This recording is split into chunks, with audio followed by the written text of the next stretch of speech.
What's up and welcome back to Bardown Talking Hockey, episode number 127, presented by the Barroom Network. My name is Vinny Parisi, and I am super duper pumped about the NFL season. And this right here, this is Frankie Mueller, and it looks like he got himself a little light. What's going on there with that?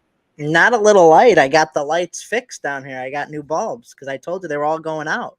Remember, They're all going out. Remember last year you came over and you're like, you could hardly see. Yeah. Because there were a lot of lights out, right? Well, last summer, I replaced every single light bulb down here. And then this summer, they burnt out. And I'm like, well, aren't they supposed to last longer than a year? So I end up, I go to Menards. I go to Menards. I bring the light bulb because I want to get the same light bulbs, obviously. Because if it's off a shade, it's going to bother me tremendously. So I bring in the light bulb and I ask the guy, I'm like, hey, do you think you could find me this light bulb? And the guy goes, no. He goes, they don't make these anymore. These are illegal now. I go, you're trying to tell me I got illegal light bulbs in my house? What are you, a smuggler? And he goes, they're illegal because they passed a law that you need to have a certain watt to lumen ratio now. So they don't make these anymore. He goes, they just stopped making them in August 2023. I'm like, oh, I just missed them by a month. So I'm like, do you have anything similar? And he gave me a suggestion. And yeah, I mean, you really can't tell the difference from one to the other, but I wonder if that's why they burnt out so quickly, because they should have lasted longer than a year. So that's my story for you. I got new bulbs. We're bright and ready. I like the lighting situation, and we're ready to roll. You look good. But the dude was trying to undermine me. Like, you got an illegal light bulb. I go, what am I supposed to do? Would you have bought the illegal light bulbs if they had a couple left in stock? Probably. Hell yeah. Just because I wanted to match. I was nervous that because I didn't replace them all. I only replaced the one that were out. And I was nervous that getting these new ones, they'd just be a shade off than the other ones. But they were the same wattage, the same lumens. But so I went with it, and they're fine. It's fine. Hell yeah, Frank. What a story. You got a legit story about freaking you fixing your damn light bulbs, and I respect it. And every time I go into Menards, I get a half-hour story about light bulbs. It's like they're proud to tell you. Hell yeah. Save big money at Menards on light bulbs. Got that Well, right. Frank, speaking of light bulbs, there are lots of light bulbs that go off in my head when I'm talking about sports. And I think it's time to talk about some sports. Period number one.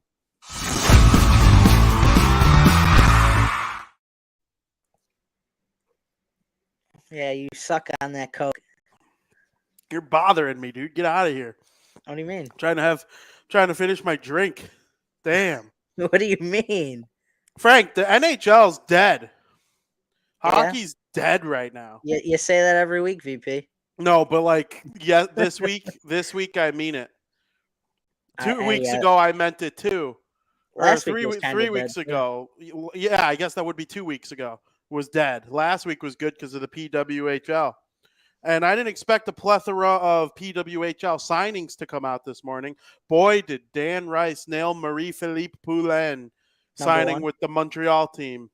Oh, they didn't get drafted, right? No, the draft is for amateur people. Gotcha. The veteran type women players are, signing as free agents. Hillary Knight hasn't signed yet, to my knowledge, but I'm betting that she goes to Boston. Right? That's going to end up being the case. Likely. But Marie-Philippe Poulin should not be playing anywhere else other than Montreal, in my opinion. But Darnell Nurse not Darnell Nurse. Is it his cousin or his sister? Sarah, the one on NHL with Zegras. Yeah, Sarah Nurse. She signed with Toronto. So good for her. That'll be fun. I'm excited. I will be watching some of it this season. Oh, yeah. But they're really, the NHL, the training camp starts in a week or two, I think. They're building the ice. There's some rookies showing up at NHL Rookie Showcase, which we'll touch on in just a second here. But other than training camp is coming soon, what do you got to say about that? I'm looking forward to training camp. It's an opportunity for these young Blackhawk players to get their chance to try out for the team. Connor Bedard's obviously going to be the best player in the Blackhawks training camp. There's some other guys to keep an eye on this year. Alex Vlasic, Kevin Korchinski, Lucas Reichel. You're all going to see him in training camp. And, Alex Vlasic and Lucas Reichel both have a small bit of NHL experience, but they spent most of their time in Rockford last year. And Alex Vlasic actually spent a majority of his time on the top power play unit for the Ice Hogs. And I think that if he has a tremendous training camp, I think he has a chance to make the Blackhawks roster this year. 22 years old, great size, 6 foot, over 200 pounds. And the same thing could be said about Lucas Reichel. I'm expecting Reichel to get a majority of his playing time in the NHL this season with the Blackhawks. And, having a great training camp would solidify that. Then you have Kevin Korchinski, who was a superstar for the Thunderbirds last year. He's developing slowly in the Blackhawks organization. He's the Blackhawks' top defensive prospect. And I can't wait to see what he does in training camp too, because this is all for the future. So I'm looking forward to it, and this is the true next step before the NHL season starts. Absolutely. Frickin' Alex Vlasic, Lucas Reichel, Kevin Korchinski, just another reason to tune into the preseason. The training camp is coming soon. There are lots of players around the league that we're excited to see. Obviously, the storylines are going to build as the teams come up, but people are just starting to travel back to North America if they weren't residing in North America over the last handful of months. So that's really exciting. One bit of news that did drop this morning that I didn't write down, but I know you're smart enough to give me some quick thoughts on it real quick. The Pittsburgh Penguins hired former NHL defenseman, Hall of Fame Norris Trophy winner, and former GM of the San Jose Sharks from 2003 to 2022. Doug Wilson played for the Chicago Blackhawks for 14 years too. Won a Norris Trophy with them.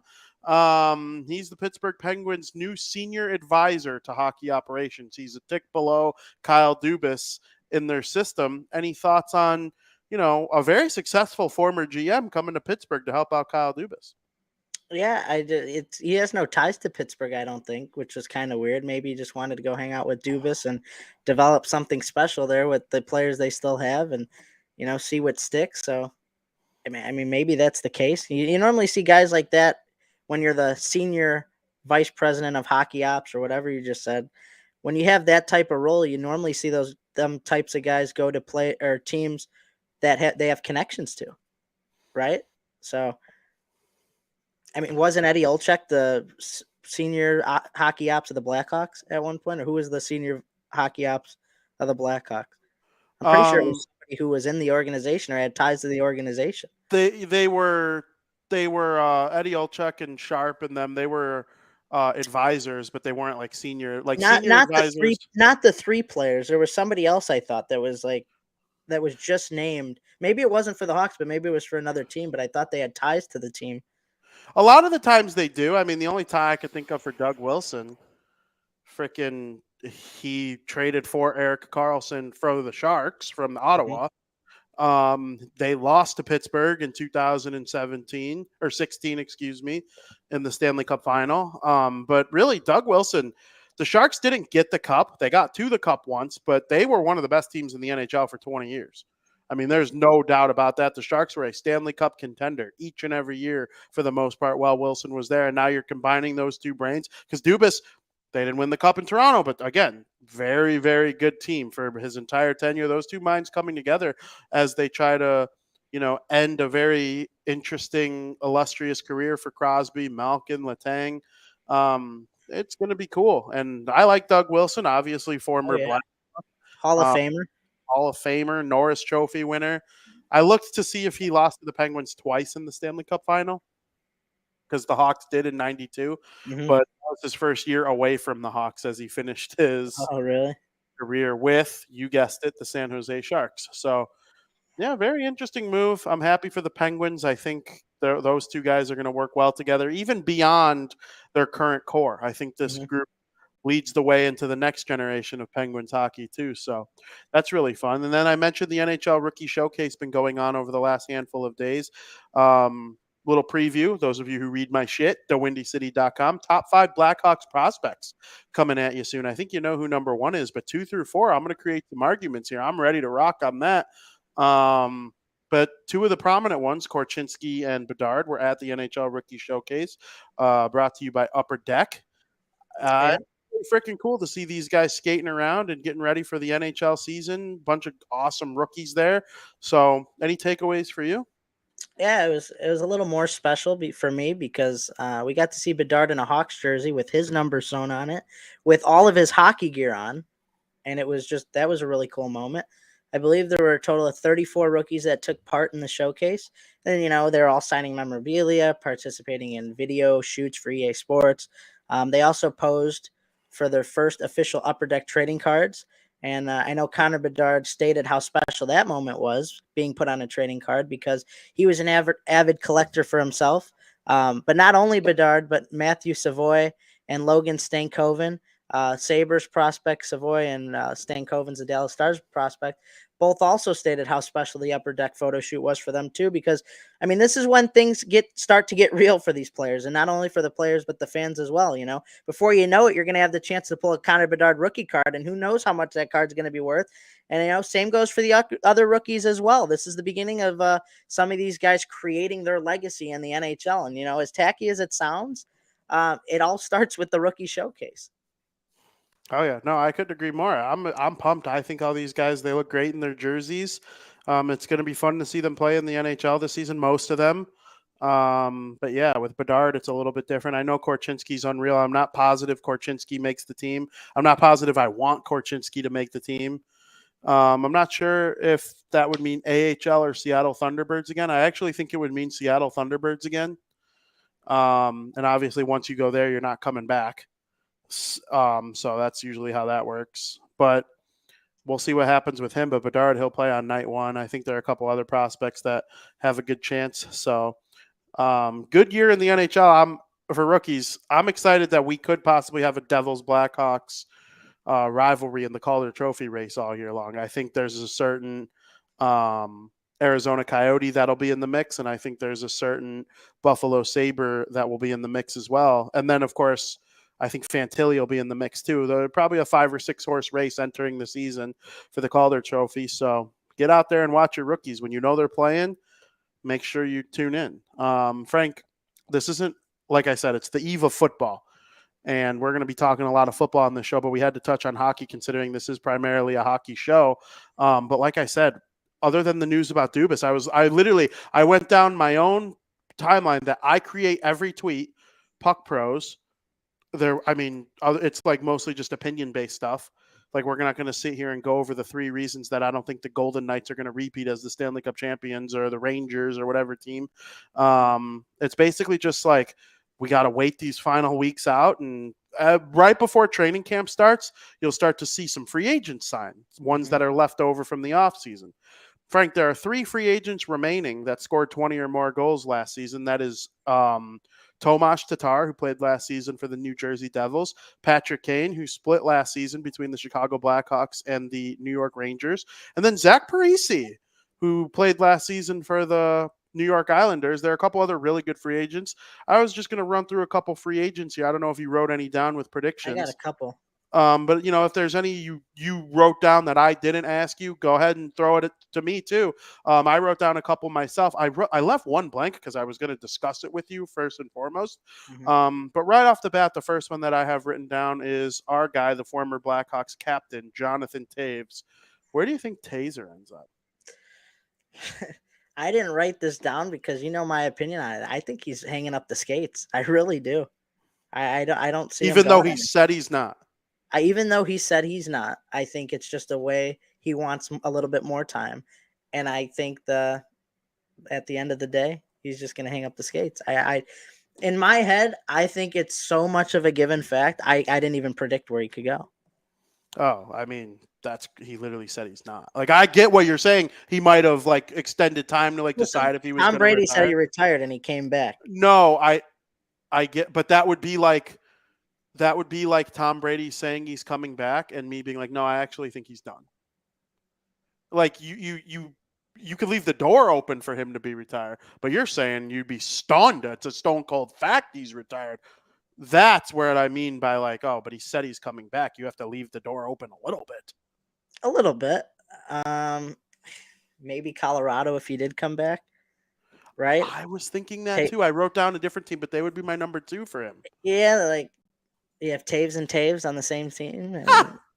I don't know. They could use good center depth. They already have decent center depth, but it doesn't hurt to have a guy like Toews on your team who could win faceoffs and, help further your chances of winning the cup, especially in the playoffs. Winning faceoffs is huge. So, maybe Colorado. But other than that, man, I really, really, truly believe he's hanging up the skates. Fair enough. I like the Colorado pick. I picked Edmonton. Imagine if it was McDusty, Draisaitl, Taves down the middle at 5-on-5, and then they have Ryan McLeod as their fourth line center. I That'd be F pretty with that. crazy. I F with that. And then Taves would probably play on the second unit with, I don't know, Evander Kane. Who else could possibly play? I think they use Hyman on the top unit, so I don't really know. But there'd be all sorts of great opportunity for him there in Edmonton to try and win a Stanley Cup to end his career. What about Tomas Tatar? I wrote him down. Tatar! I have a prediction on Tatar. He's a true NHL veteran. He's been around for more than a decade. And still at 32 years of age, he could still get you roughly 40 to 50 points if he stays healthy and plays his best game. It's kind of surprising that Tatar hasn't been signed as of yet.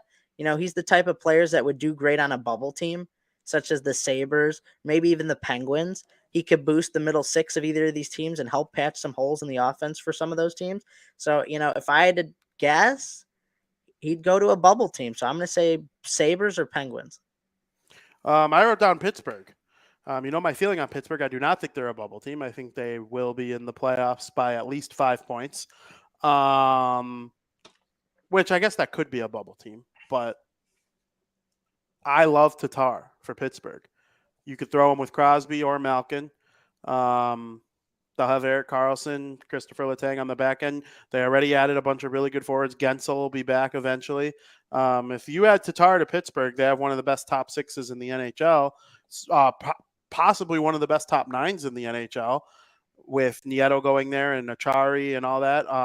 I think Tatar to Pittsburgh just makes so much sense.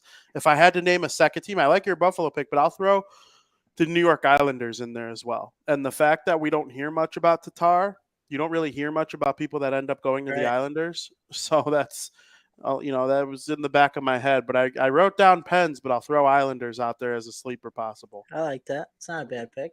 What about my all-time favorite player, Zach Parise? Yeah, nobody in the NHL last season had less dollars on their salary per goal. He was the best bargain in the NHL last season. He's making what, like $750,000, right? $750,000 for 21 goals. A 21 goal scorer makes 6, 7, 8 in today's market. He's 38 years old last year. He's 39 now. He probably won't get much more than that even this year. But the best bargain in terms of goal scoring in the NHL last season. He's another guy that could possibly retire, but the only thing that prevents that is, he's got 20 goal scorer a year before. That was also his first 20-goal season since 2020. So the door, he kind of reminds me of a Corey Perry type of player.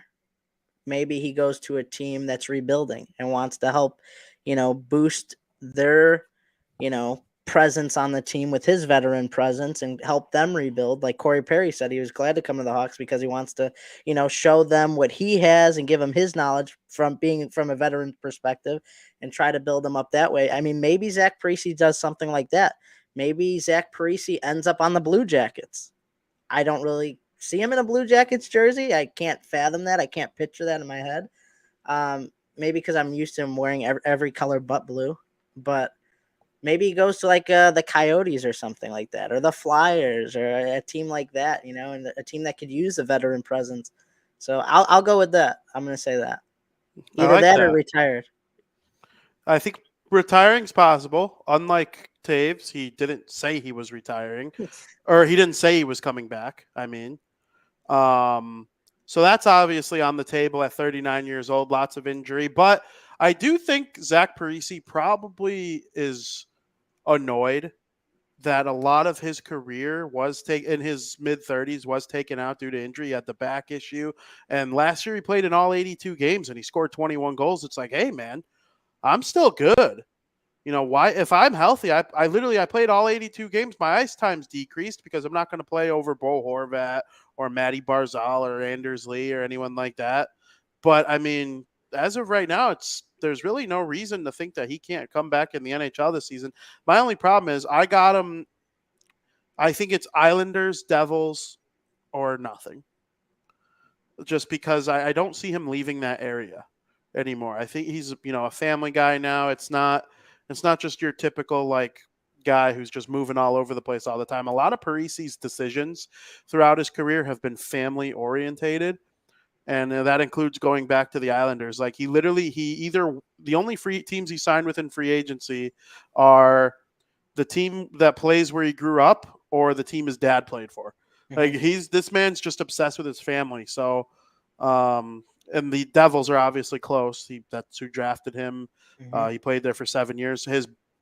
If you take his 5 best seasons, 4 of them are probably as a member of the Devils too.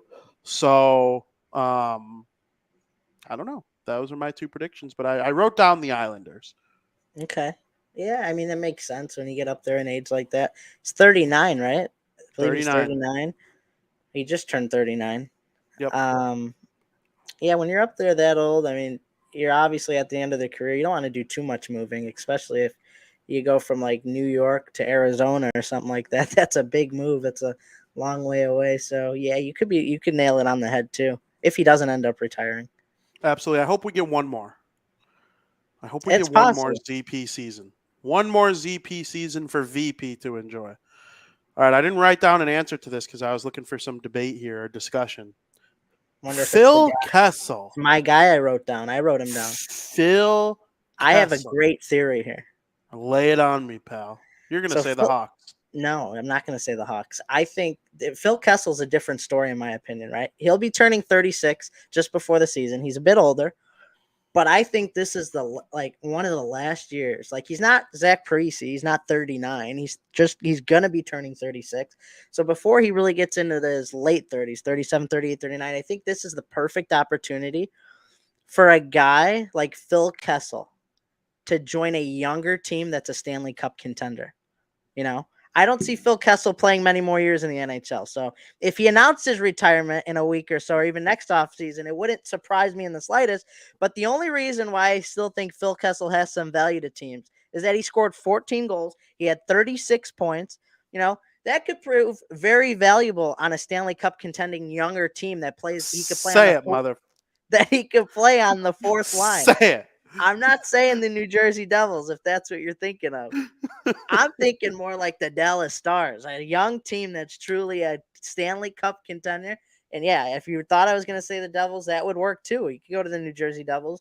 I think there's really only 3 or 4 teams that he would work, in my opinion, playing on the fourth line or going to that young contending team. But yeah, I definitely think the Dallas Stars or the New Jersey Devils would be up there as 1 or 2. The only teams that fit that criteria of young contender, I got 3. I would say the Avalanche, the Stars, the Devils, and then maybe the Oil.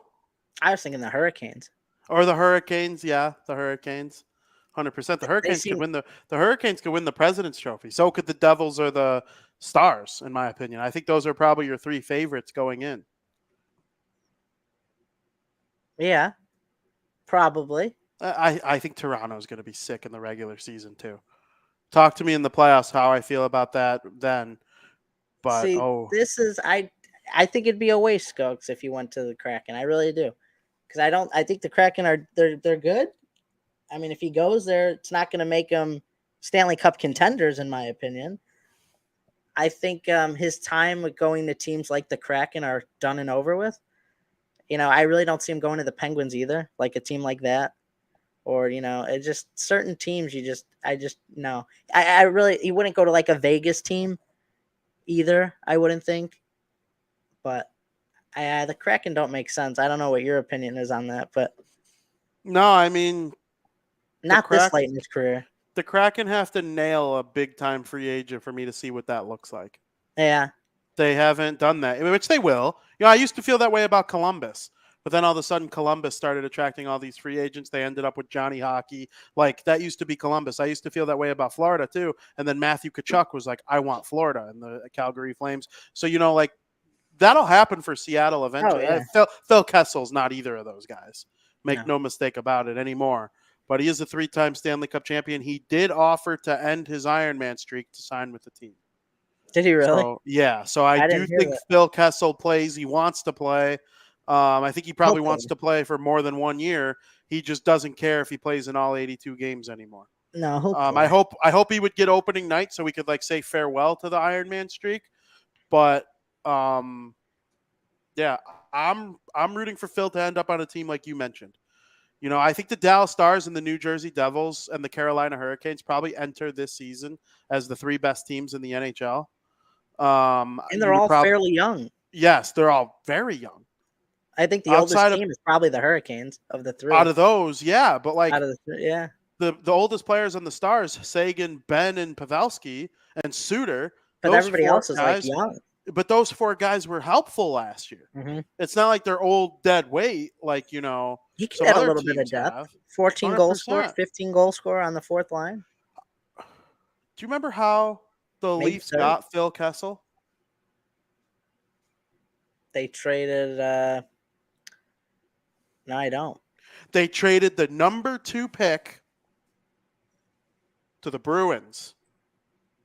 That number 2 pick, Tyler Seguin. Tyler Seguin and Phil Kessel have been traded for each other. And remember they traded for each other in the All-Star game and someone goes, it worked out before or something like that. I'm trying to remember. Now it was the Taves My brain's a little Nash. It was the Taves Foligno draft. It was in Columbus, remember, and then Team Taves, Team Foligno. My brain's a little fuzzy. Like I remember that game. Yeah, it was like 22-20, the final score of the game. Yeah, I remember that. Phil Kessel and Tyler Seguin on the same team would be very funny. It would work out. Funny. It would make sense. They'd probably play on a line together. Oh, yeah. If I had to guess. 3rd line, possibly? 3rd line. 3rd line at most. He's not top 6. No. Seguin has a better chance of playing in the top 6. But yeah, those are the only ones I wrote down. Frank, do you have any others that you wanted to bring up? We could touch on this because I had a discussion with Tom this morning about this. I already talked to him. I want to get your opinion on this. Ethan Bear. He says, random thought for you. Ethan Bear is still out there as a UFA. Think he'd look nice in the Indian head sweater. Last year, Ethan Bear had 3 goals and 13 assists for 16 points in his age 25 season. 61 games played, so he missed about 20 games, which that's not his fault. But he's clearly a defensive defenseman. It looks to me like he had a fair amount of ice time last season. He played over 18 minutes a game with the Vancouver Canucks. The year before that, Can you hear me? Yeah, I can hear you. Can you hear me? Yeah, it disconnected me. I didn't know. Am I good? Sorry. Yeah, you're good. So if you didn't hear what I said, last year he played with the Vancouver Canucks, 3 goals, 13 assists, 16 points. Obviously, he's not a high-end offensive player. His career high in points is 21 in his rookie year with Edmonton. He did have 31 points in the AHL the year prior with the Bakersfield Condors. But, time with the Hurricanes, the Canucks.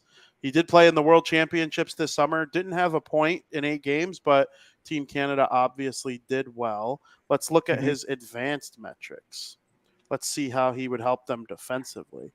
Ethan Bear had a Corsi for of 51% last season, which means when he was on the ice, his team put the puck on net more than the puck was put on his net. So that is obviously a good thing. Yeah, Ethan Bear would be great for the Blackhawks. He wasn't extended a qualifying offer by the Vancouver Canucks. That's probably because they're a dumpster fire of an organization. In his rookie season, he did come in 10th place for the Calder Trophy. That's just 4 seasons ago. He needs to stay healthy. Yeah, he does. That's the only problem. That's something that is easily, you don't really coach that. You just kind of hope that people stay healthy. And so, yeah, I think Ethan Bear would be a good addition to a team. He made $2.2 million last year, so you're probably figuring roughly around the same this year if he were to crack a squad. I do believe he will play in the NHL this season. Any player who positively impacts your underlying statistics I know for a fact that NHL GMs worry about that stuff. So my response is I told Tom it wouldn't hurt. They wouldn't hurt to have him on the team. No, I would go as far to say as it would help. And he says he believes he's a right-handed shot too. Ethan Bear, let's see. Is Tom correct? He sure is. He is a right shot defenseman. He's 26 years old. He just turned 26 on June 26th, and he is from Regina, Saskatchewan. He was the 124th overall pick in the 5th round of the 2015 NHL draft, and his amateur team, the Seattle Thunderbirds. Is he a lefty or a righty? They probably right because of his handedness. It just says D. And what about? Well, I wanted to know because I want to know what Alex Vlasic is. Because if it came down to the two, I'd rather have Alex Vlasic make the team than have Ethan Bear because I kind of really like Alex Vlasic. My thing is it shouldn't come down to either of those two. Well, if they're the same position, I don't think they wouldn't both be on the team. Yeah, I think they're both like third D pair. Maybe sure. Vlasic gets second line D pair, maybe, but definitely not top. If he's a lefty, Vlasic, it doesn't matter because the Blackhawks lefty might be one of the most disgusting things I've ever looked at. On righty they have Jones and Murphy, and then Zaitsev sucks. So obviously Ethan Bear would play right D over Zaitsev. Let's look and see what they say about Vlasic. Vlasic is obviously the cousin of Marc-Edouard Vlasic. Yes, Vlasic is lefty. So they're both lefties? No. Oh, then that could work out. Ethan Bear. I like that idea. Jones, Murphy, Bear, you have a good right side. Now, like I said, their left side's disgusting. Wyatt Kaiser, good prospect. I'm not trusting him with top pair minutes as a early 20-year-old right now. And then obviously the same thing goes for Vlasic. Good prospect, but that doesn't mean I expect him to come in and, dominate right away at all.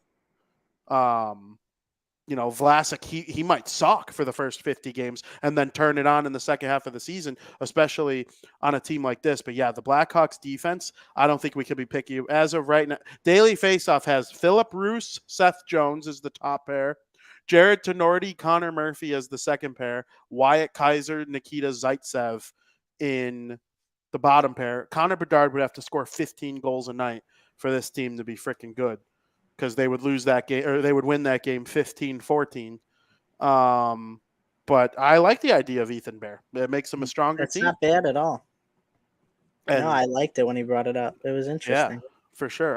It wasn't a name I was thinking of just randomly. No, and out of every free agent remaining from last year, Ethan Bear made the 10th most money, tied with Mike Smith, who's 41. Okay. The only players that made more that are still free agents are Patrick Kane, Jonathan Taves, Josh Bailey, Tomas Tatar, Oscar Klefbom, Jake Gardner, Jesse Puljujarvi, John Moore, and Nick Ritchie. Interesting. And cool. Ethan Bear is probably one of the more valuable. You know what? That's a ding, ding, ding, ding, ding. Speaking of light bulbs, you fixed your light bulb? The light bulb just went off in my head. Look out for DeWindyCity.com over the next 24 hours. Ethan Bear will be featured. I like that idea. Thanks, Tom. Good discussion. Yeah. I'm glad you brought it up. Hell yeah. All right, Frank. You know what time it is. It is time to talk football in period number 2.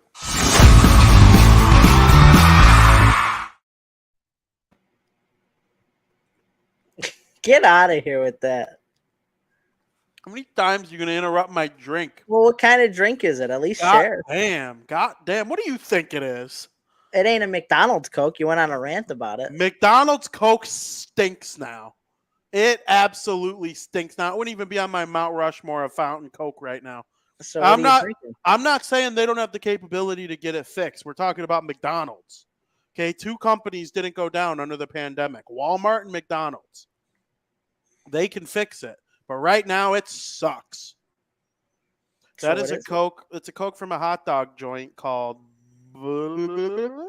It's a nice place. I love Hold on.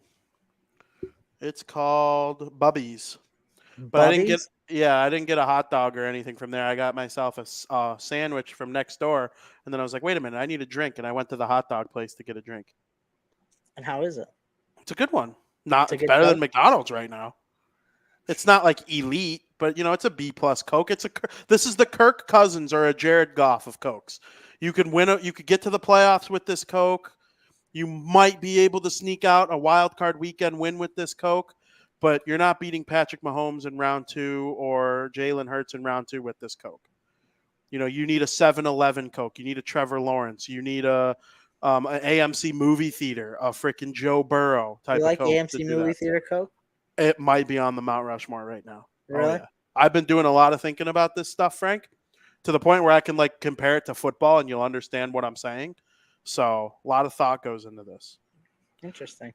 But there's a need in the world for a B plus Coke. Not everybody can have a Patrick Mahomes or a Burrow or an Allen or even a Lawrence or a Herbert. Sometimes you need a Jared Goff. Yeah. Sometimes you need a Kirk Cousins. The Vikings won 11 games last season with a Kirk Cousins. Or did they win 12? I think they won 12. But I have a contentious AFC prediction coming up here in period number 3. So make sure you stay tuned because I don't believe there's a bad team in the AFC. Let me be clear. I don't even care if they're 6-13 or whatever that, or 6-14.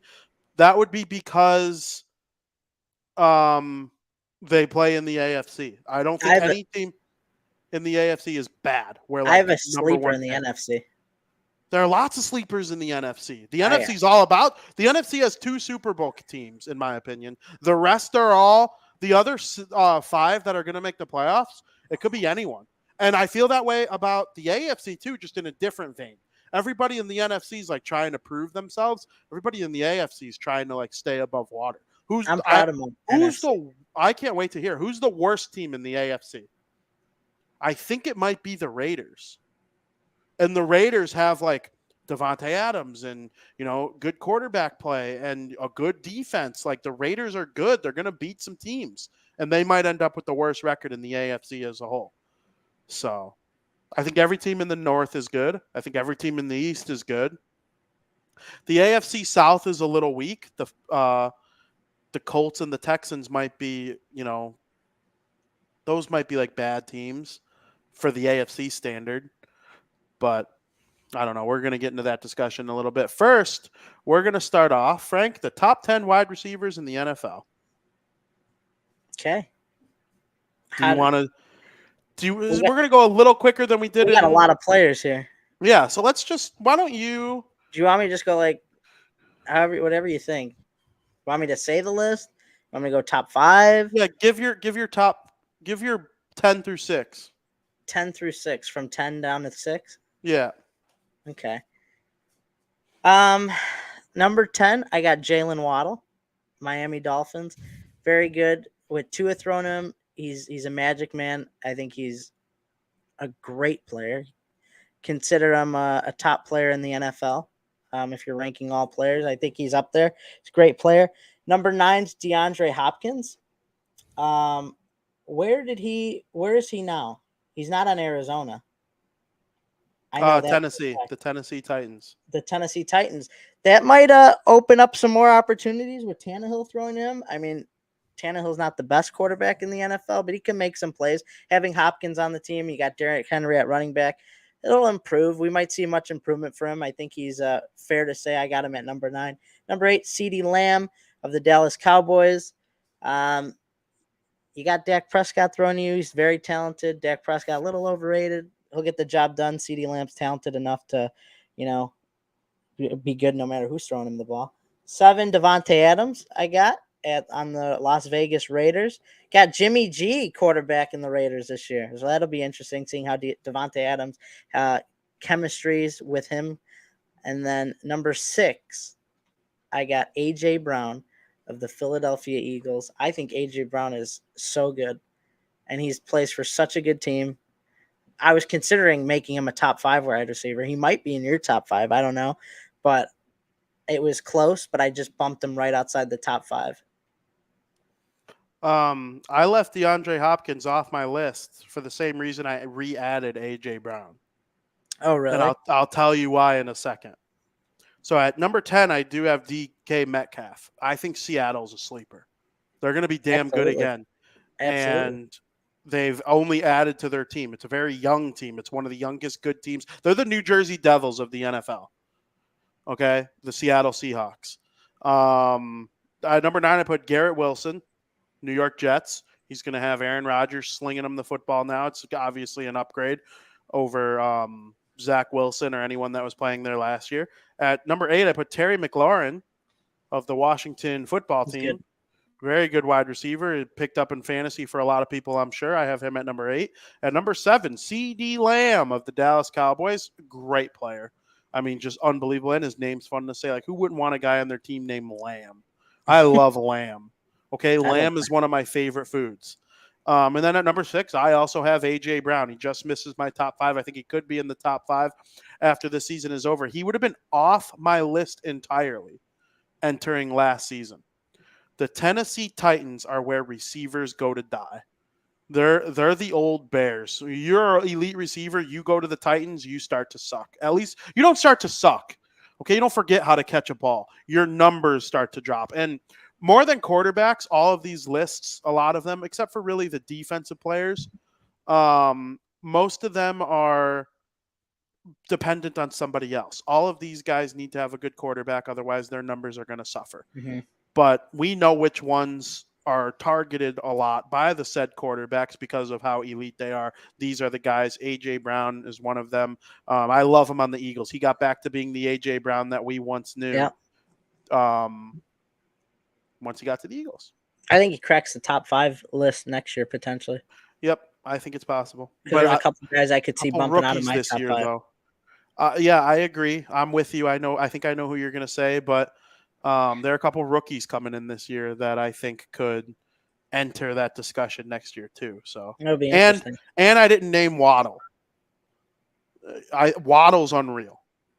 So and he got Tua slinging the ball down. Exactly. He's the number 2 in Miami, and to be like considered a top 10 wide receiver as a number 2 is very difficult because of, like I said, part of this list is your situation. And, you know, if the guy who we probably both have as number 1 were drafted by the, I don't know, not Washington, that would be a good thing for him. If he were drafted by the Cardinals, be a tough situation for him right now. Mm-hmm. So go ahead with your top 5. My top 5, at number 5, I got Stephon Diggs. Huge upgrade for the Buffalo Bills going from the Minnesota Vikings to Buffalo. I mean, that helped him out tremendously. And he was great on the Vikings, don't get me wrong, but getting to play with Josh Allen, huge quarterback upgrade, huge team overall upgrade. Definitely a top 5 wide receiver in the NFL. Number 4, we mentioned his number 2, Jalen Waddle. I got Tyreek Hill, the number 1 wide receiver in Miami. Once again, this guy does it all. I mean, he's so quick too. When he catches the ball, he's just off. So that's fantastic. Number 3, I have Cooper Kupp. Cooper Kupp may not have produced as much last year, given the fact that the Los Angeles Rams stunk. But he is a tremendous, tremendous wide receiver, especially after he catches the ball. We've had discussions about it. So hard to take down. I think that goes a long way, especially being a wide receiver. He just barrels over everybody. So I just felt like I had to add Cooper Kupp, regardless of how bad the team he's on. And he's got Matthew Stafford. So I know you love Matthew Stafford, and that's what you got here. Number 2, Jamar Chase, Cincinnati Bengals, Joe Burrow. Jamar Chase, you could argue for number 1. I could argue Jamar Chase could be number 1. He's got a higher upside, in my opinion, getting to play with Joe Burrow and the Cincinnati Bengals compared to my number 1. So, I mean, I would take arguments for Chase being number 1, but number 1, I went with Justin Jefferson. This guy does it all. He's got great numbers each year. He's definitely making a name for himself in the NFL. I mean, it's not much to say. He's a lot of the consensus number 1 picks, but like I said, I would take arguments for Jamar Chase at number 1. I don't hate any of that. I mean, you made some really good points. I will say before I get into my top 5, I left Cooper Kupp off.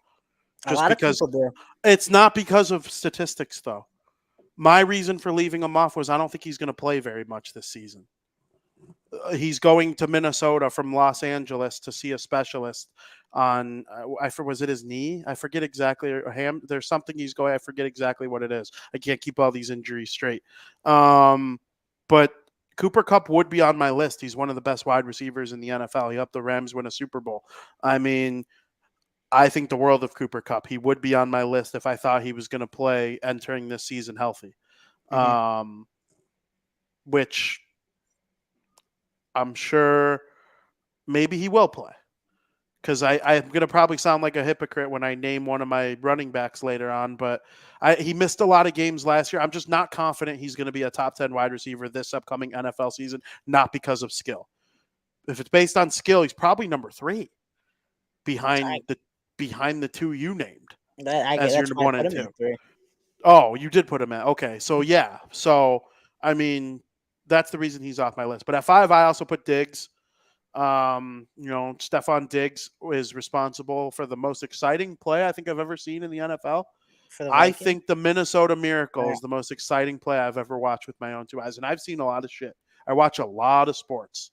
I think Joe Buck yelling passes caught Diggs. And then he, unbelievable. And then the Prince song is playing and he's looking at the crowd. He chucks his helmet. Just in one of the most electric plays I've ever seen in the NFL. Number 4 is a guy that used to make my life a living hell. And then last year he finally got the H out of my hair when he went to the Las Vegas Raiders.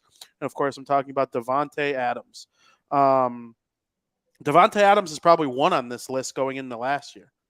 And him bumping down to 4 isn't because he stinks. It's because the guys that jumped him. He's just unreal. I think he's going to make Jimmy G look good or whoever's playing quarterback for them by the end of the year. Like I said, I don't think the Raiders are a horrible team and they might be one of the 2 or 3 worst in the AFC. That's how good the AFC is in my opinion.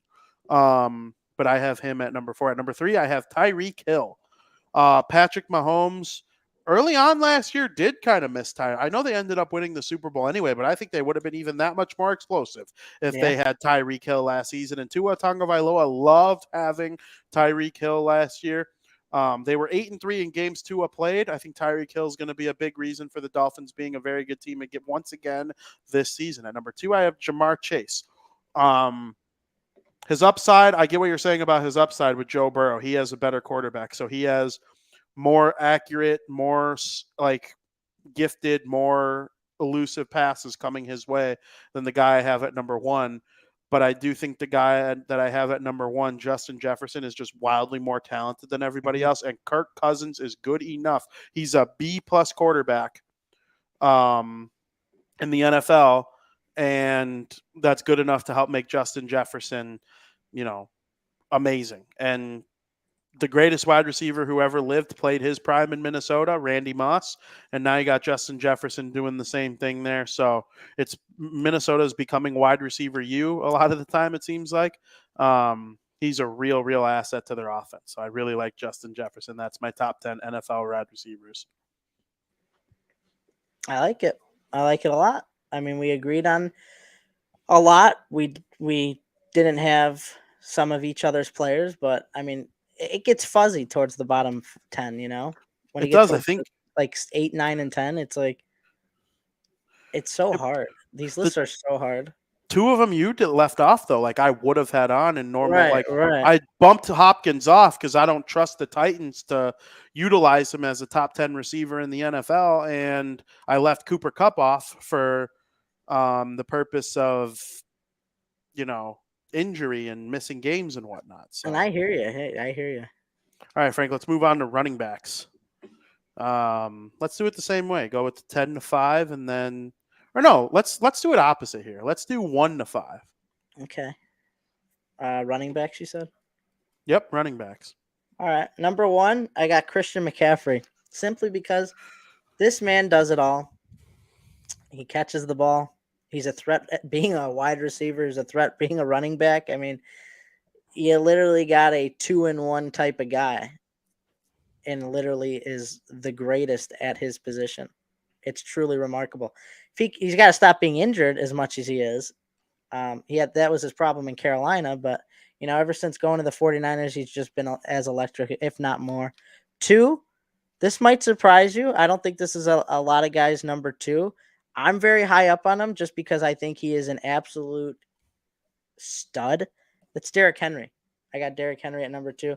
Great on the goal line because he's another guy that just barrels over you. I think he's super talented.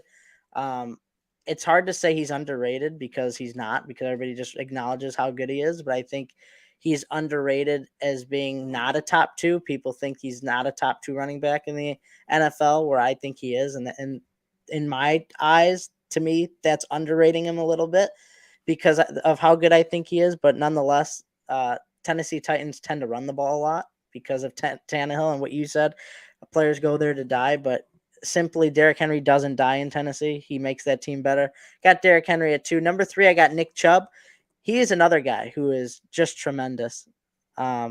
Cleveland Browns ran the ball a lot last year because they were without a quarterback for a good portion of the year.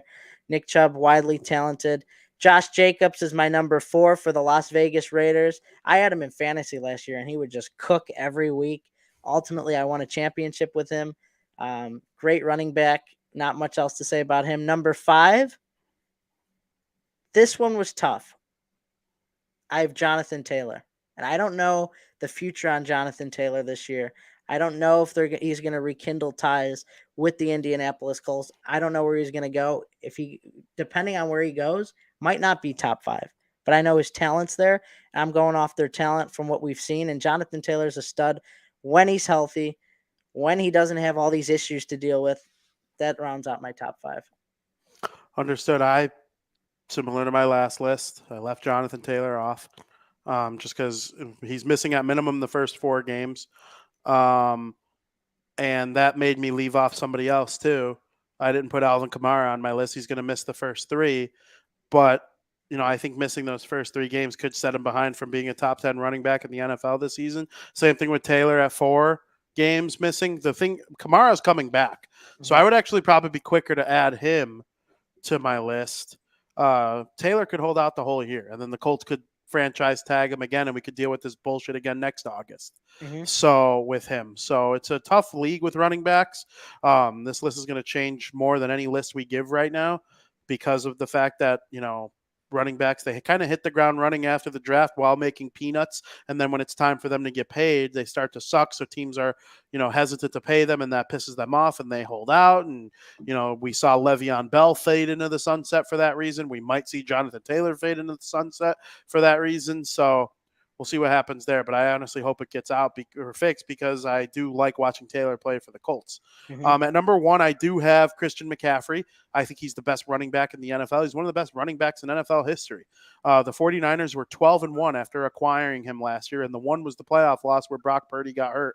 So, just an elite team, elite system, best offensive coach in the NFL, and Kyle Shanahan, I think they're going to do wonders with McCaffrey this season. The 49ers are going to be, I'm not going to spoil that for later in the show.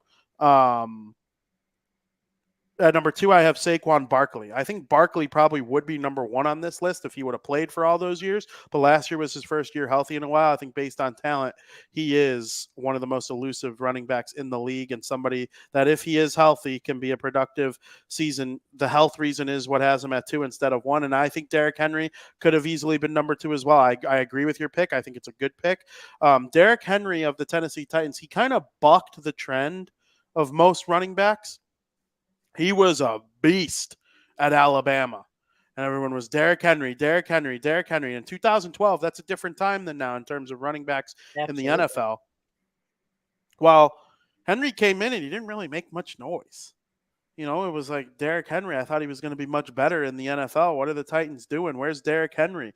And then one day, there was one game late in the season. I remember it was a fantasy football playoff game for you. Mm-hmm. And he had a 50-point game as a running back that day. And from that moment on, he was one of the best running backs in the NFL. I think he was the number 1 running back in fantasy football the following 2 years after that. So Derrick Henry, he's a beast. He's a thick boy. He's hard to tackle. Defenders don't want to tackle him because it hurts them more than him. So, yeah, Derrick Henry at 3. At 4, I have Josh Jacobs. Josh Jacobs makes me sick to my stomach because the Las Vegas Raiders used the pick that was given to them by the Chicago Bears in the Khalil Mack trade to draft Derrick Henry, or to draft Josh Jacobs, excuse me. And he is now one of the best running backs in the NFL. The Raiders got him with the Bears pick. That makes me sick to my stomach. I hate him. At number 5, Nick Chubb. He's unbelievable. The Cleveland Browns, I'm telling you, I don't know if I'm going to pick them to make playoffs, but they're going to be damn good. They're going to be exciting. Deshaun Watson's better than people think. He was elite at Clemson. He was elite with the Texans. Fastest player to X amount of yards, fastest player to X amount of touchdowns, whatever. He looked like he was going to be a Hall of Famer in his first 2 years until all the off-the-field stuff started, and then they traded him to the Browns. The Browns have an elite defense, like a fantasy-worthy defense. And if Watson and Chubb play well this season, there's no reason they can't at least be competitive. They play the Bengals hard. The Bengals finally beat the Browns for the first time in a while. Last year, they went 1-1 against them. The Browns only lose 2 or 3 games a season these days. One of them will be to the Browns, one of the 2 times this year. Might even be this Sunday. I'm thinking about throwing a little something on the Browns this weekend, even though I think the Bengals are like, they might be the best team in the NFL. I probably might pick them to do things. The Browns have their number for whatever reason. Chubb's a big part of it. So there's my top 5. Absolutely. I like that top 5. All right, 6 through 10. Number 6, I got Austin Eckler. Absolute stud. Another guy that's been familiar with my fantasy teams over the years. I love the way he plays. He kind of came out of nowhere. How long has Eckler been in the league? Do you know? I don't know exactly how long, but I know what you mean. It kind of seems like last year he kind of took a big step. Yeah, it's like Eckler wasn't a household name for a while, but now he is. He's climbing up the ranks. Definitely could see him in the top 5, at least my top 5 list. He's top 5 on some people's list, but he's been in the league for a while, Frank.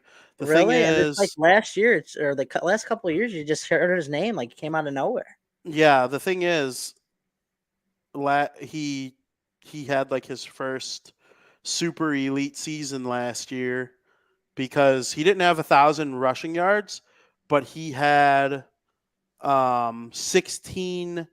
No. He had, now I'm not being able to find it. I'll find it in a minute. He had a lot of total yards because of what you said about his receiving. He had 722 rushing yards. So he had like 1,500 yards total. Mm-hmm. So super overall. Dual threat. But yeah, like absolutely. 4 years but that many years in the league. 7, I got Saquon Barkley for the New York Giants. Danny Dimes likes to hand the ball off a lot, and Saquon Barkley, he's the man for it. He does a great job at his position. Give him respect for that as a number 7. Number 8, I got Aaron Jones. Him and A.J. Dillon are really the 2 guys in Green Bay. They don't have Aaron Rodgers anymore. They're going to be rolling with Jordan Love. Maybe we're going to see Jordan Love hand the ball off a little bit more. I know the Green Bay Packers, trusted Aaron Rodgers more in the passing game, and they're going to have to do that with Love too, obviously. They can't just be scared to throw the ball, and obviously as time goes on, he'll be more accustomed to throwing it and get into the system or whatnot, and I know he's been a backup there and he knows the system already, but being a starter is way different than being a backup, so we'll see how he fares. He'll probably hand the ball off to Jones a lot more often this season. Number 9, you got Tony Pollard in Dallas. They traded Zeke to the Patriots, and Tony Pollard was the number 1 last year. So now he's gonna have the number 1 role, obviously guaranteed with no stress from behind. That maybe Zeke steals the starting role at some point. Tony Pollard is gonna be the number 1 guy there in Dallas. We'll see how that turns out. And then number 10, I got Dalvin Cook. Goes to the New York Jets with Aaron Rodgers. The only thing that scares me about the Jets is their offensive line's a bit shaky, and I got to be honest, I don't know if they did anything this offseason to fix that.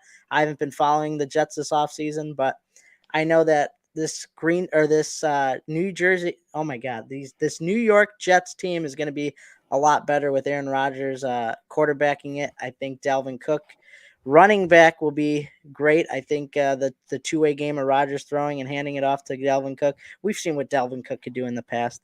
He's tremendous. So I felt like I had to add him at number 10. I didn't want to leave him off the top 10 list. Understood.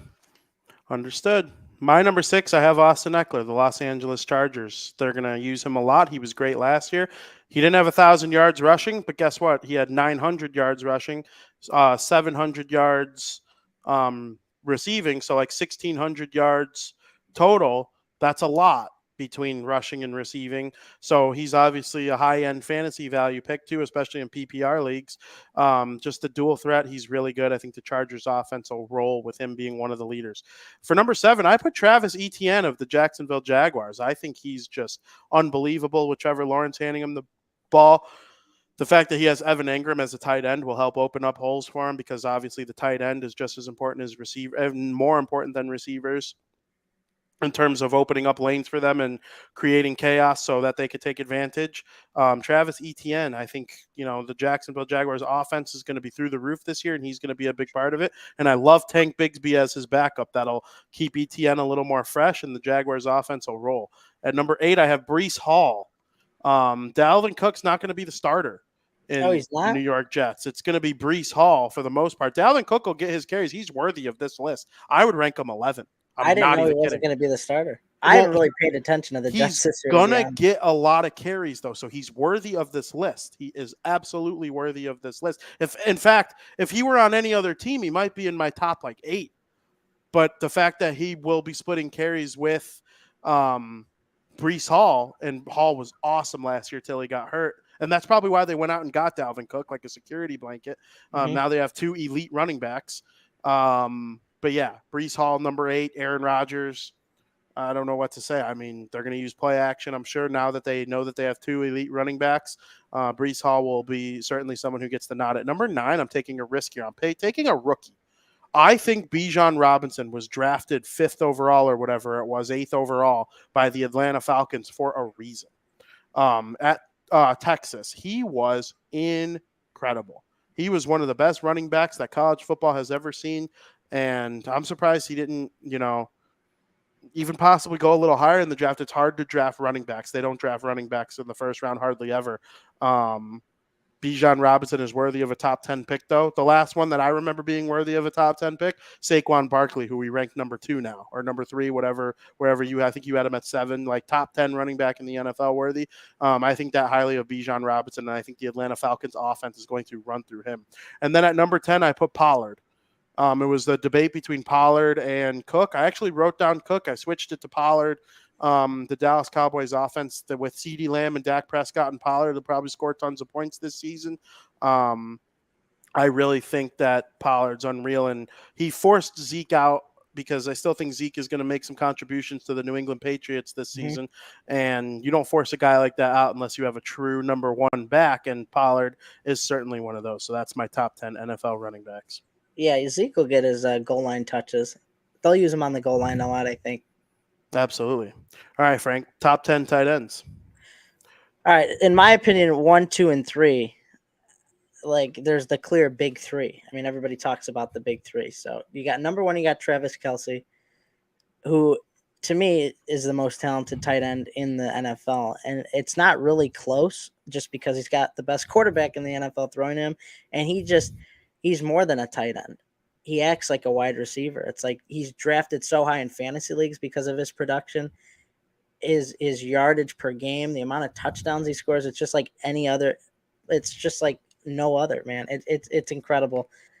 And then with Kittle at 2 and I got Andrews at 3, they're in my opinion, they're so close. They're so talented. Tight end's a very, very hard spot in the NFL. It's very hard to get so much depth in your tight end position. It's what a lot of teams struggle with, in all honesty. But I think Kittle and Andrews are they're built so well, and they play on very good teams. I mean, a lot of these tight ends I got, my top 4, they play for, Super Bowl threat contending teams, in my opinion, and I'll leave it at that. I mean, I don't really have much to say about these guys. They're just so talented. Number 4, I got Dallas Goedert. For the Philadelphia Eagles, you got Jalen Hurts throwing to you. Jalen Hurts makes everybody on the field better. He's a tremendous passer, tremendous runner. Goddard's going to get his fair share of touches from Jalen Hurts. Great tight end. And then number 5, I got TJ Hawkinson for the Minnesota Vikings. He played for the Lions. I'd love to see what he'd do with the Lions with this up-and-coming Lions team. But nonetheless, the Vikings are going to have a pretty decent team as well. TJ Hawkinson, he'll get the job done. Obviously, Kirk Cousins is going to be looking for Jefferson most of the time, but Hawkinson's a threat out there as well on offense. That's my top 5 for you. Very good, very good. We agree on the top 3. Travis Kelce is not only the best tight end in the NFL, he's pushing Gronk for the best tight end ever. And Tony Gonzalez. I think those are the big 3 all time. Kelce is certainly the best in the league right now. It's not really close. He even overlapped Gronk a little bit in his career and took over from Gronk while Gronk was still in the league. And with Mahomes throwing to him and Andy Reid designing plays, I don't even think there's really much to question. George Kittle, he's number 2 still for me. I wish, we'll see what happens with them at quarterback. It's going to be Purdy's job to lose. They had never lost a game that he started and finished, and we'll see if Kittle's able to take advantage. And then Mark Andrews of the Baltimore Ravens at number 3. They came to the league together in 2018, and he's been his number 1 receiver since. So I think that's obviously going to be a big deal. At 4, I have Waller. Waller of the New York Giants is one of the best tight ends in the NFL. In fact, that allowed them to move off of a player who is going to also be in my top 10 tight ends. Like, that's how good Waller was. They were able to move off of a different top 10 tight end and let him go to a different team. And then at number 5, I put Dallas Goedert. He's just absolutely unbelievable. The Eagles, they kind of did the same thing. Ertz didn't make my top 10, but he is somebody who is very good. And the Eagles were just like, yeah, we don't need Zach Ertz anymore. We have Dallas Goedert. Unreal player. Unreal. He really is. Yeah. All right, you're 6 through 10. My 6 is your 4. It's Darren Waller. And I think the only reason I didn't include him is because I don't trust Danny Dimes. Great player. Darren Waller, top 5 tight end in the league. Right?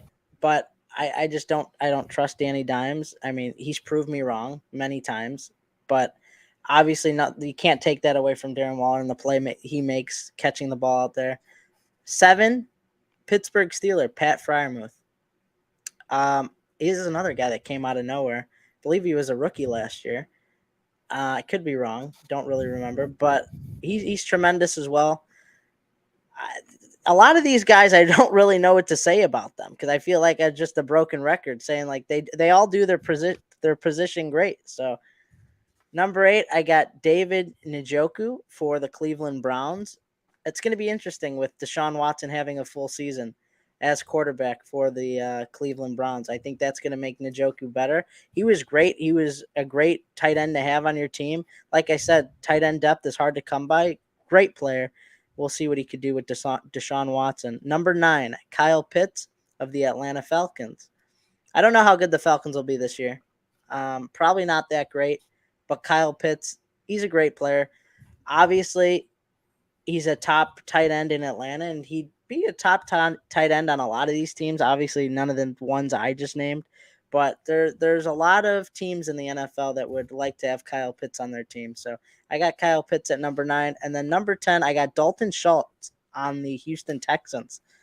I know the Texans are going to be really stinky this year, but you never know.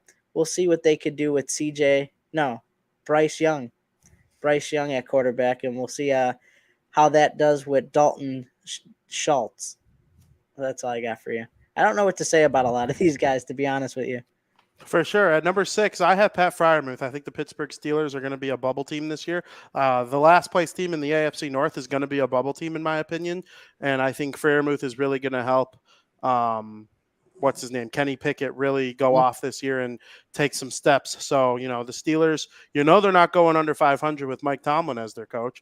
So, how are they going to get there? Pat Freiermuth is going to be a big part of their offense. At number 7, I have Evan Engram of the Jacksonville Jaguars, over 900 receiving yards last year and just an unbelievable player. The Giants let him go because they had Waller, but he was great for them too with Danny Dimes before upgrading to Trevor Lawrence. So he's going to be a big target on their offense with Calvin Ridley there now to open things up a little bit more for them. I think it's fair to be excited about what Evan Engram is going to bring. I have him as the 7th best in the NFL. At number 8, I did put Dalton Schultz of the Texans.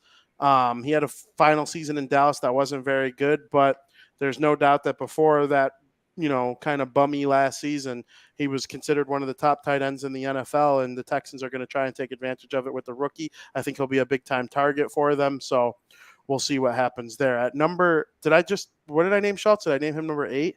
Yeah. Yeah. And then, at number 9, I have David Njoku.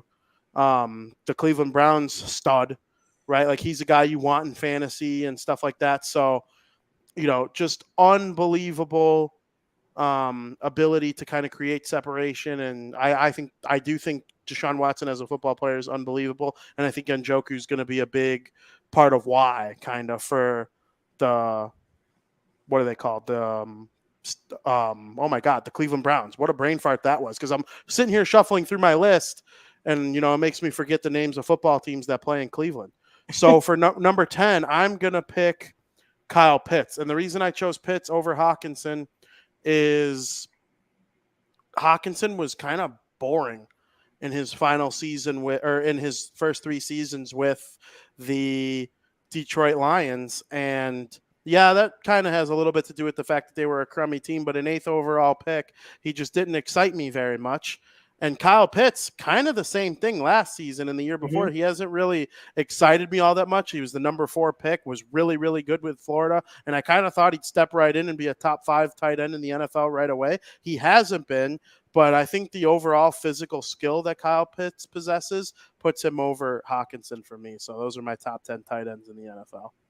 Cool. Let's really quickly run through the top 10 defenders, go through them. Tough. You could do 1 through 10 quickly. Yeah, because I really have not much to say. All these guys are a beast defensively. When they're rushing at you or taking you to the ground, I mean, they're the best at it. I think a lot of these names on the list are going to be the same. I'm going to say we're going to have 9 of 10 of the same. Okay. So here we go. Number 1, Micah Parsons, Dallas. Number 2, I got Myles Garrett on the Cleveland Browns. 3, it's a family household name that you hear a lot. It's not J.J. Watt, but it's T.J. Watt, the Pittsburgh Steelers. Number 4, I got from the Los Angeles Chargers, Nick Bosa. 5, Aaron Donald. 6 is a guy I like a lot. I like his name, and I like what he does on defense. Is Sauce Gardner. I like Sauce. Number 6 for the Jets. Number 7, Max Crosby. He's an absolute stud too. Dude, if I was playing against him and he was rushing at me, I'd just crumble. I'd just back up, lay down on the ground. He's unbelievable. Number 8, Chris Jones for the Kansas City Chiefs. I don't think he's signed with the Chiefs right now, right? I'm pretty sure he's still not signed with them. I still think there's issues going on there. And that there's going to be some holes with the Kansas City Chiefs. They need to get him signed because he's a beast. Number 9, Aiden Hutchinson on the Detroit Lions. And then number 10, I got the other Bosa brother. I got Joey Bosa on the Chargers. He's tremendous as well.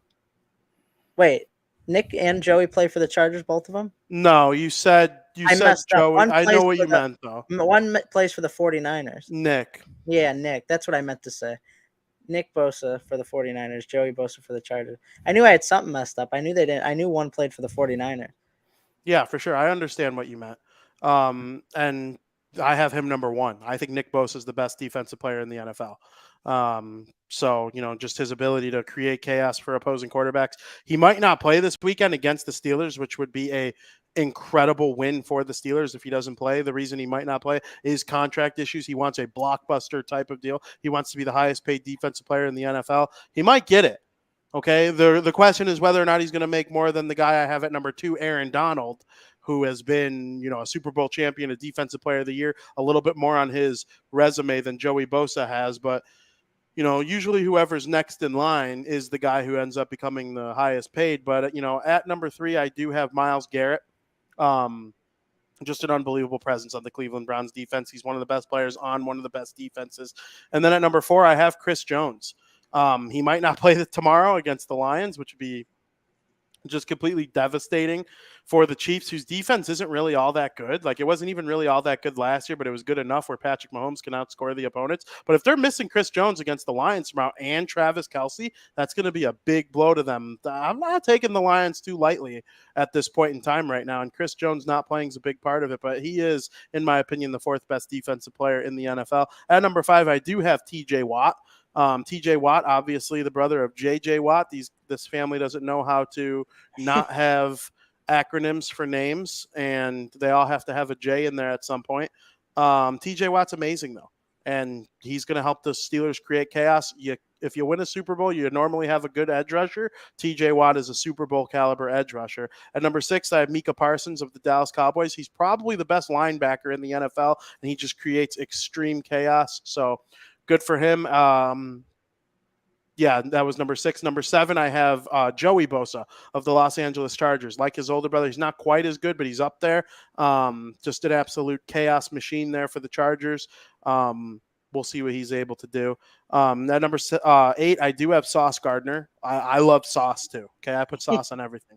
And, just a defensive rookie of the year last year that was unbelievable. He probably was the best corner in the NFL last season. And I have a feeling he's going to be the best corner in the NFL this season. So at number 8, Sauce Gardner, love me some Sauce.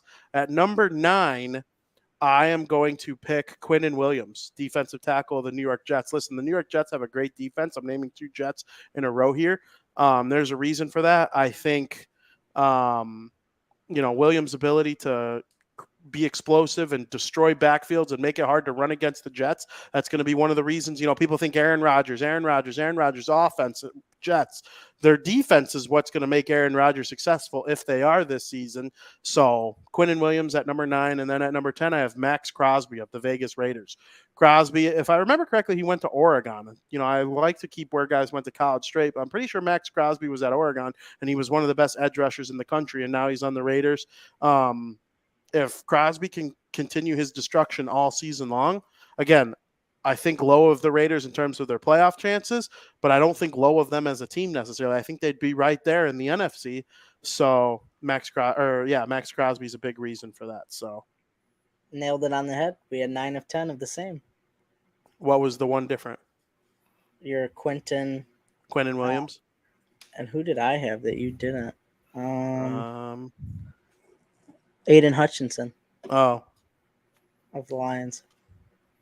For sure. I had a feeling 9 of 10. Yeah. Just felt right. Absolutely.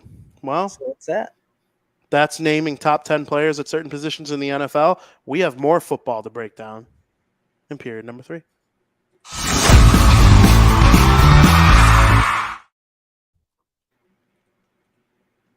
You and your damn Coke. Dude, how many times are you going to interrupt me? Oh, maybe you should drink it quicker. Sassy. Frank, the Bears play the Packers this weekend. What do you think? I'm looking forward to this. It's going to be a fun matchup. It's going to be very different from Packers matchups in the past because the Bears don't have to worry about Aaron Rodgers anymore. The Bears are only a 1-point favorite, and everyone's saying, why are the Bears only a 1-point favorite? My response is the Bears are coming off a 3-14 season, and the Packers have owned the Bears.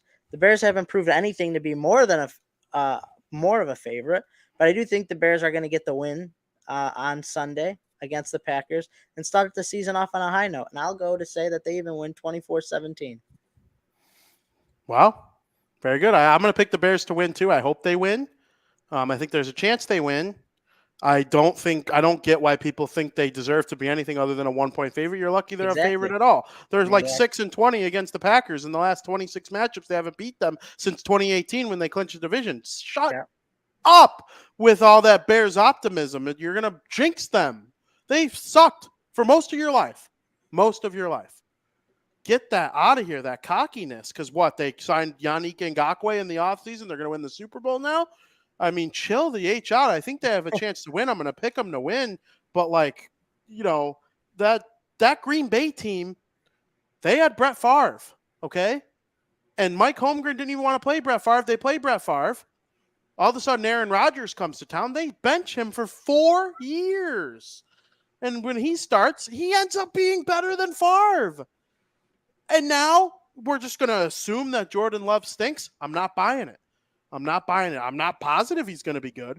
I hope Fields is better, but I'm not going to sit here and act like the quarterback foundation that is the Green Bay Packers isn't going to ruin my life once again. I need to be proven guilty until proven innocent are the Green Bay Packers with developing quarterbacks. I'm worried about the weekend. I think it's ignorant to think the Bears deserve to be a favorite at all, let alone -1. They're -1 at home, which means they'd be +2 on the road, which means at a neutral site, the Packers would be favored. So give or take what you think about that. But, it is at home. That's the reality of the situation. I hope the Bears win the game by a score of 24-20. Jaguars versus Colts. Just give me a pick. Jaguars. I love the spot for the Jaguars. I think the Colts absolutely stink. And I think I'll leave it at that. Jaguars are going to win this game. Yes, I think the Jaguars are going to win too. I think the Colts are one of the worst teams in the AFC, a very good conference. Trevor Lawrence, Evan Engram, Travis Etienne, Tank Bigsby, Calvin Ridley, Christian Kirk, Zay Jones. Their offense is unbelievable. Their defense is getting better with Josh Allen leading the way and other guys. I really like the Jaguars team. I think they could be the number 1 seed in the AFC. They'll be amongst the conversation for sure. They beat the Colts in week 1. Mm-hmm. Steelers versus 49ers. This is interesting because I'm very, very, very high up on Brock Purdy. I think he's a tremendous quarterback. I know it was only 1 season. I know he's got a lot to prove. But this 49ers team, they got a very good team, and I think Brock Purdy knows it well. Like you even said, he didn't lose a game he started and finished. But I think I'm going to go with the Steelers here in an upset. And I think they're going to get it done just because they're home. I'm going to give them that home advantage. Steelers could be picky with Kenny Pickett. And I'm going to go with the Steelers here to get the upset win over the 49ers. All right. I'm going to pick the 49ers. I think they have the best roster in the NFL. I'm a little bullish on Purdy. I need to see it again. I think it's possible. He was great at Iowa State and then didn't lose in the NFL, a game he started and finished. And they made it to the NFC Championship game last year. The only team they lost to was the Eagles, who probably were slightly better, if not equal, on paper, outside of quarterback. But yeah, I'm going to pick the 49ers to edge out the Steelers here. If Nick Bosa doesn't play, though, I might change my opinion. The Steelers, they're going to be a really good team, and I think they're going to be like a gritty team. Yeah, pesky, gritty, however you want to describe it. And then, Frank, last individual matchup we'll go over together, Chiefs versus Lions tomorrow night. What do you got? I think it's going to be a lot closer than people think. I ultimately think that at the end of the day, Patrick Mahomes and the Chiefs are going to get it done when the clock strikes 0. But I do think the Lions are going to cover the spread and keep the game close. So I think it's going to be Chiefs win in a very close game. I couldn't agree with everything you just said more if I tried. I think the Lions are going to make it tough. They might even lead at halftime. They might even lead after the third quarter. They might even lead at a point in the fourth quarter. Patrick Mahomes can complete a game-winning drive, though, and take care of business to start the season 1-0 for the Chiefs, though, which will eventually help the Bears. If the Lions could start the season 0-1, that would be nice. Frank, are there any other matchups you wanted to touch on? I think Dolphins-Chargers is going to be good. Tua versus Herbert, most likely a high-scoring affair. And then the other one, the Monday night game, Bills at Jets. The debut of Aaron Rodgers on the Jets versus Josh Allen and the Bills. Honestly, I think that's a perfect Monday night game. I really do. Absolutely. That was the one that was the NFL game I was going to touch on. Jets versus Bills, Monday Night Football. You can watch it with me here on the Barroom Network. We'll be doing South Burbs Hitman simultaneously with it. So we'll probably be mainly focused on watching and reacting to that game. That's going to be a lot of fun. I'm looking forward to it. But yeah, and then another game that's not the NFL, but it's Texas versus Alabama, number 3 versus number 11. That's the game on Saturday. You need to be watching that one. I'm so excited for it. Oh, yeah. Frank, let's go over it. Let's make your predictions for the AFC playoffs. Who do you think are going to make the playoffs from the AFC? All right, here we go. I'm very excited about this. I love my picks for both the AFC and the NFC. So here we go. In the AFC, I got the Buffalo Bills, the Kansas City Chiefs, the Cincinnati Bengals, the Baltimore Ravens, the Jacksonville Jaguars, the Los Angeles Chargers, and I could see it in headlines now that Aaron Rodgers took the Jets to the playoffs for the first time in X amount of years, the New York Jets. Hell yeah. Say them again one more time fast. Bills, Chiefs, Bengals, Jaguars, Ravens, Chargers, Jets. You left off the Steelers. I left off the Steelers. Are they one of your? If I ask you like we did last year, Yeah. and we both said Winnipeg, are they like one of the teams, Yeah. like surprise teams possibly? Hmm. Are they your only one Um. from the AFC? Mm, no. My other one from the AFC. Oh no. I don't know if this team's AFC or NFC, so I'm gonna Just look it say up. it. I'm gonna look it up really quick. I don't want to sound like an idiot. Um.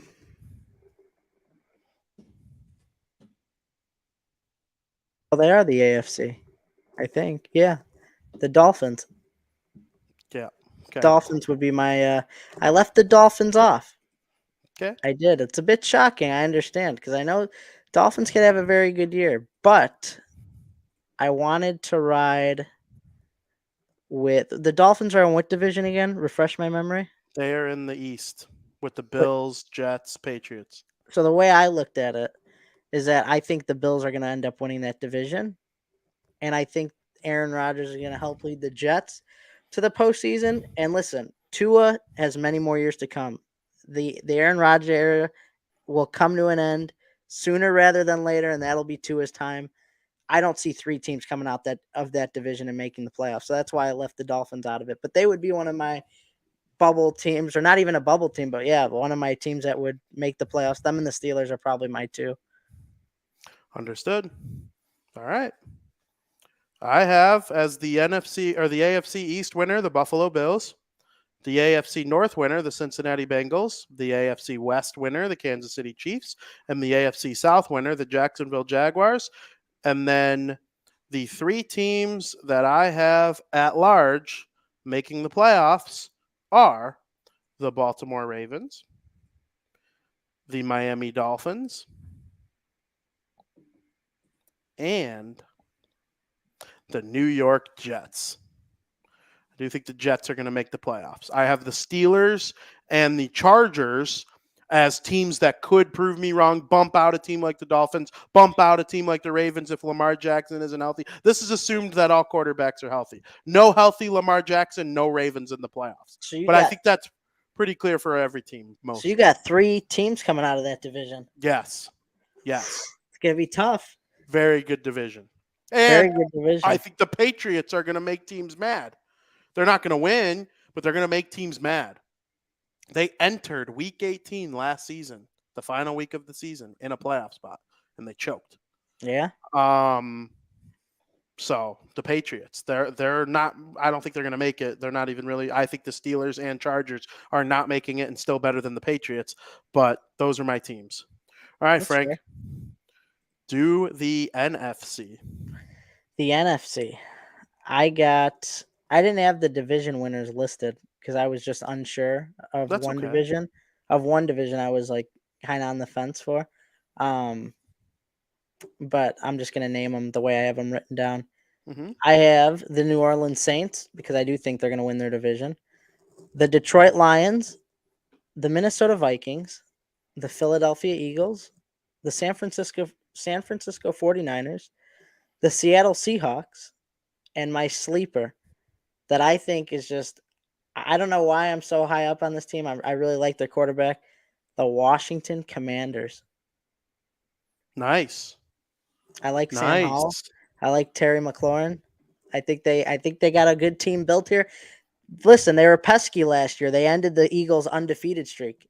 So I like what the Commanders have put together, and I'm gonna go with them. I'm gonna ride with them. See what they do. I don't hate it one bit. I don't think the Cowboys are getting in. I think the Commanders may have a better year than the Cowboys, in all honesty. Fair enough. You're on to something. I don't think you're crazy. Sam Howell. Remember that kid's name. Yeah. Okay. My winner from the AFC East is the AFC East, or NFC East, excuse me. Sorry, I was reading a comment. The NFC East, the Philadelphia Eagles. I think that's the most chalk pick out of every team in the NFC. And then the second most chalk pick is the winner of the NFC West, the San Francisco 49ers. Mm-hmm. I have the Detroit Lions winning the NFC North. They're going to have a good showing. I was debating the Lions or Vikings. I didn't 100%. they're going to have a good showing tomorrow, lose, and then win 10 of their next 14 games or whatever it is, and be like a 12-4, whatever type of team that is. I don't know the exact records. I also could see the NFC North winner being like 10-7, and whoever comes in second place being like 9-8, and the third place team being 7-9. I really could see that being the case. And the Bears in that mix. But yeah, and then the NFC South, I think, is the worst division possibly in the history of the NFL. Last year, the Buccaneers won it with a record of 8-9. I could see a 7-10 team winning it this year. And the team I have doing that is the New Orleans Saints. I don't think the Buccaneers are going to be very good at all. They might be the worst team in the NFL. In fact, I'm rooting for them to be the worst team in the NFL so that Caleb Williams could go there and replace Tom and get the Buccaneers right back in contention. Because Caleb Williams, USC, if you haven't checked out USC yet, they're good. He's good. Yeah. Sure. Then my at-large teams, the wild card teams, I have the New York Football Giants. I do think Danny Dimes is a little bit better than some people do give him credit for. I know you say you don't trust him. He has all the same makings of Alex Smith. And Alex Smith in the right system kept making the playoffs year after year after year. Well, the Giants, they proved me wrong last year, and I'm not going to disrespect them this year. I think they get in. They have a lot of weapons on defense. They have good playmakers on offense, including one of the best tight ends in the NFL, including one of the best running backs in the NFL. I have them in the playoffs. No team had a better camp, from everything I've heard, than the Seattle Seahawks. They were by far, according to everything I've read, and I read a lot, the Seattle Seahawks had the best camp. They had the most entertaining camp. They had the most people surprised by their camp. And Geno Smith, he might have found a home after struggling early on in his career. They drafted Jackson Smith-Njigba to go with some of the other weapons that they have there. And I think the Seattle Seahawks under Pete Carroll's a dog. He knows how to coach.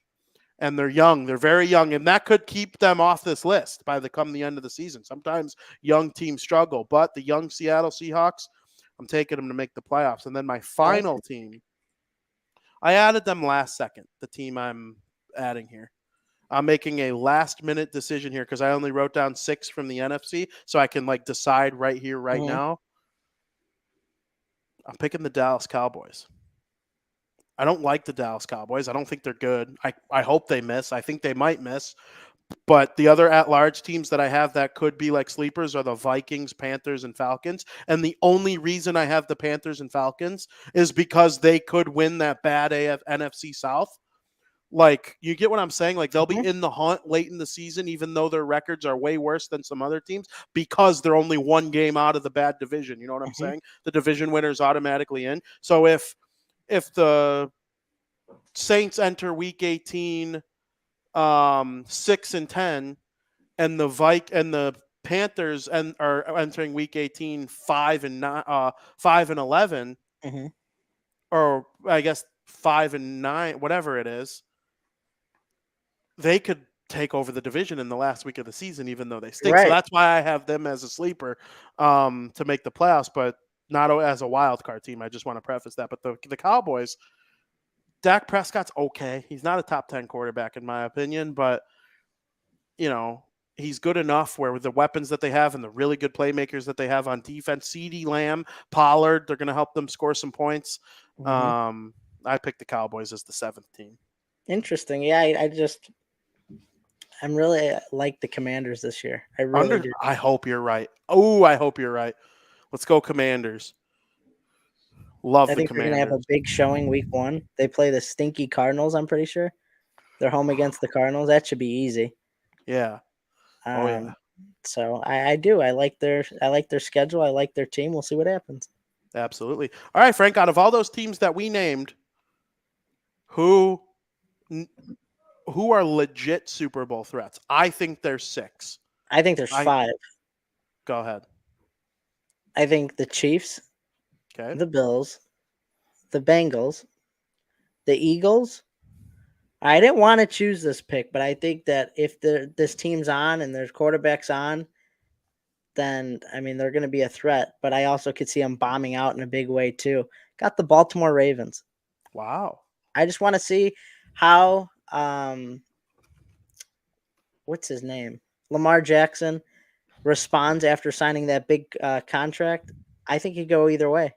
I really do. Or I could see him having a terrible year. We'll see. But those are my 5 threats. If he's on, they're a threat. That's really interesting. So you picked 4 teams from the AFC and 1 from the NFC. Yeah. Okay. Wow. I think there's 6. And you nailed 4 of the 6 that I think. Obviously, the Bills, Bengals, and Chiefs. Mm-hmm. Right? Those are the 3 best teams, 3 of the 4 best teams in the NFL. And then I would lump the Eagles in there with them. They're the Mount Rushmore of NFL teams right now. Mm-hmm. The 49ers, dude. With Brock Purdy, if Brock Purdy's okay, they could win the Super Bowl.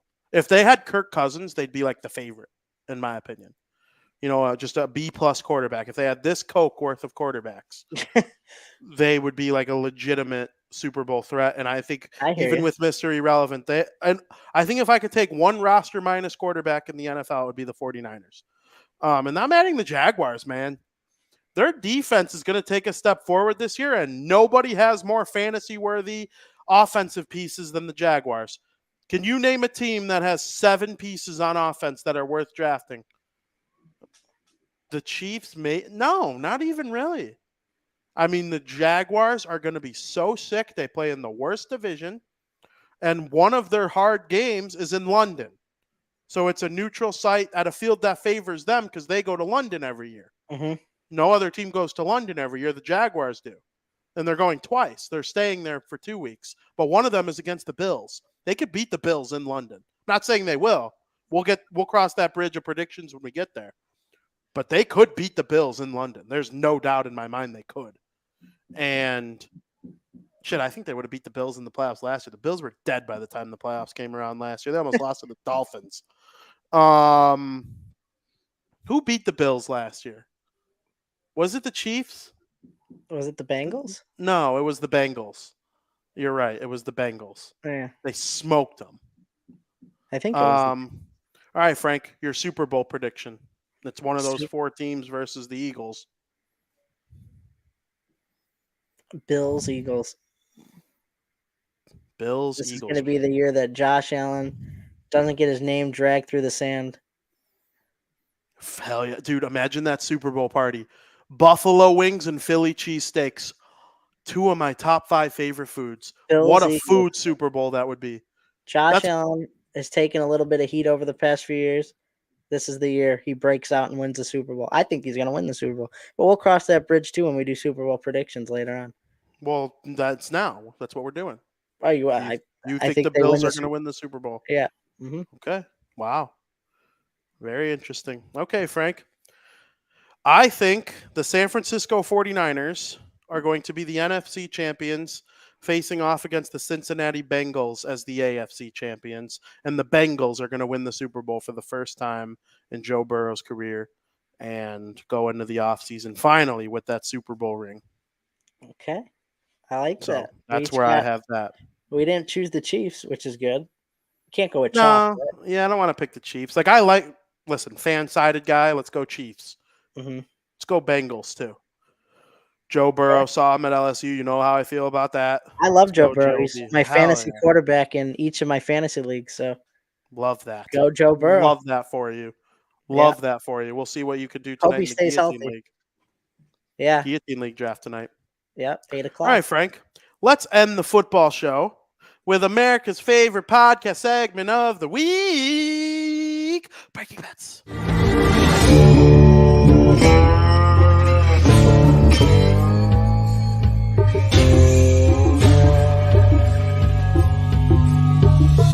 Where's my money, bitch? Frank, Stop. It's football season. It's gambling season. Are we still live? No, I'm kidding. I got 2 picks for. Oh, let me throw up the graphic. We're slipping. We're just over 50% VP. But NFL season's underway. We're 1-3 this year in the NFL, with 1 being the Super Bowl.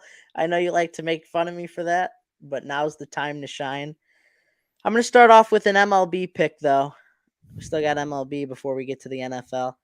And that's between the Orioles and the Angels. And then here's the problem with my setup and why I don't do a unit system and I only keep track of the record, because I want to go with the Angels tonight. They're pretty decent dogs.